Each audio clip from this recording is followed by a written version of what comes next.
Friends, இன்றைக்கி நம்ம கார்த்திகை தீபத்துக்கு ஒரு அரிசி அப்பம் எப்படி செய்யலான்னு பார்க்கலாம். அதுக்கு ஒரு கப்பு ஒரு அழகு பச்சரிசி எடுக்கிறேன், போட்டுக்கலாம்.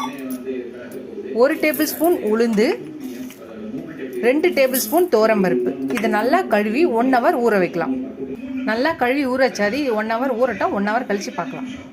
ஃப்ரெண்ட்ஸ், நம்ம கார்த்திகை தீப ஸ்பெஷல் ஆப்பம் அரிசி அப்பம் செய்யலான்ட்டு அரிசி ஊற வச்சுருந்தோம். 1 மணி நேரம் ஆயிடுச்சு.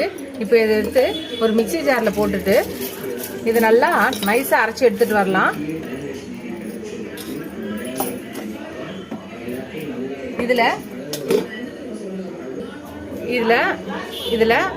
3 ஏலக்காய் போட்டு இப்போ இதை நல்லா நைஸாக அரைச்சி எடுத்துகிட்டு வரலாம். நைஸாக அரைக்கணும். நைஸாக அரைச்சாச்சு. இப்போ இது ஒரு பக்கமாக வச்சிடலாம். இப்போ ஒரு பேனோ கடாய் எது வேணும் எடுத்துக்கலாம். இப்போ இதில் 1 கப்பு வெல்லம் போட்டுக்கலாம். நம்ம 1 கப்பு அரிசி போட்டோம், அதுக்கு 1 கப்பு வெல்லம் போட்டுக்கலாம். கால் கப்பு தண்ணி ஊற்றிக்கலாம். இப்போ இதை நல்லா கரைச்சி எடுத்துகிட்டு வரலாம். பாகு பதம் தேவையில்ல, கரைச்சா போதும். கரைச்சி எடுத்துகிட்டு வந்துடலாம். ஃப்ரெண்ட்ஸ், நம்ம வெல்லம் கரைச்சி எடுத்துகிட்டு வந்தாச்சு. இப்போ நம்ம அரிசி மாவு அரைச்சோம் இல்லையா, இப்போ இதில் வடிகட்டிக்கலாம். இப்போ கொஞ்சம் ஊற்றியாச்சு. இப்போ ஃபஸ்ட்டு இதை அரைச்சிக்கலாம். இதில் வாழைப்பழம் 2 போடுறேன். பெருசாக இருந்துச்சுன்னா 1 போட்டுக்கலாம். இது கொஞ்சம் சின்ன சைஸாக இருக்குன்னா நான் 2 போடுறேன். நீங்கள் செவ்வாழைப்பழம் போடலாம். நம்மளுக்கு எந்த பழம் விருப்பமோ அந்த பழத்தை, விருப்பமான பழத்தை நம்ம இந்த மாதிரி குட்டி குட்டியாக கட் பண்ணி இதில் போட்டுக்கலாம். வாழைப்பழத்தையும் போட்டாச்சு, வெல்லமும் ஊற்றியாச்சு. இப்போ இதை அடித்து எடுத்துகிட்டு வரலாம். அரைச்சி எடுத்துகிட்டு வந்தாச்சு. நல்லா நைஸாக அரைச்சாச்சு பாருங்கள். இப்போ இதை எடுத்து நம்ம ஒரு கிண்ணத்தில் ஊற்றிடலாம். எல்லாத்தையும் நம்ம இந்த கிண்ணத்தில் ஊற்றியாச்சு. இப்போ இதை 1 மணி நேரம் அப்படியே விட்டுடலாம். 1 மணி நேரம் இது கொஞ்சம் புளிக்கட்டும். அப்படியே ஊற்றலாம், பிரச்சனை கிடையாது. பட் ஆனால் அப்படியே ஊற்றுனீங்கன்னா கொஞ்சம் கல் மாதிரி இருக்கும். இதை நம்ம 1 மணி நேரம் கொஞ்சம் புளிக்க விடலாம். 1 மணி நேரம் கழித்து இதை ஊற்றும் போது நல்லா சாஃப்டாகவும் வரும். அதனால் 1 மணி நேரம் கழித்து பார்க்கலாம்.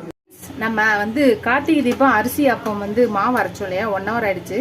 இப்போ நம்ம குட்டி குட்டியாக அரிஞ்ச தேங்காவை போட்டுக்கலாம். இதில் போட்டுட்டு இப்போ இதை நல்லா கலந்துக்கலாம். இப்போ கடாயில் எண்ணெய் காஞ்சிடுச்சு. இப்போ நம்ம இதை ஒரு கரண்டியில் ஊற்றிடலாம். ஊற்றினோன்னு பார்த்தீங்கன்னா நல்லா புஷ்ஷுன்னு வரும். திருப்பி போட்டுக்கலாம். இந்த பக்கமும் வந்துருச்சு. இப்போ இதை எடுத்துடலாம். நம்மளோட அரிசி அப்பம், கார்த்திகை தீப ஸ்பெஷல் அரிசி அப்பம் ரெடி ஆயிடுச்சு பாருங்கள். 2 பக்கமும் வெந்துருச்சு. இதை நம்ம எடுக்க வேண்டியதுதான். எடுத்துட்டு இதே மாதிரி எல்லாம் செஞ்சுக்கலாம். ஃப்ரெண்ட்ஸ், அவ்வளோதான் நம்மளோட கார்த்திகை தீப ஸ்பெஷல் அரிசி அப்பம் ரெடி ஆயிடுச்சு. நீங்களும் ட்ரை பண்ணி பாருங்கள். ட்ரை பண்ணி பார்த்துட்டு எப்படி இருக்கு சொல்லுங்கள். இந்த வீடியோ பார்த்தோன்னே ட்ரை பண்ணுங்கள். இந்த வீடியோ உங்களுக்கு பிடிச்சிருந்தா லைக் பண்ணுங்கள். ஃபஸ்ட் டைம் என் சேனலை பார்க்கணும், சப்ஸ்கிரைப் பண்ணிட்டு பாருங்கள். ஃபுல் வீடியோ பாருங்கள். உங்கள் ஃப்ரெண்ட்ஸ்க்கு இந்த சேனலை ஷேர் பண்ணி சப்ஸ்கிரைப் பண்ண சொல்லுங்கள். என்னோட சேனலை நீங்கள் எவ்வளோக்கு சப்ஸ்கிரைப் பண்ணி லைக் பண்ணி கமெண்ட் பண்ணுறீங்களோ அவ்வளோக்கு என்கரேஜிங்காக இருக்கும், சப்போர்ட்டிங்காக இருக்கும். புது ரெசிபிஸ் கூட ஹெல்ப்ஃபுல்லாக இருக்கும்.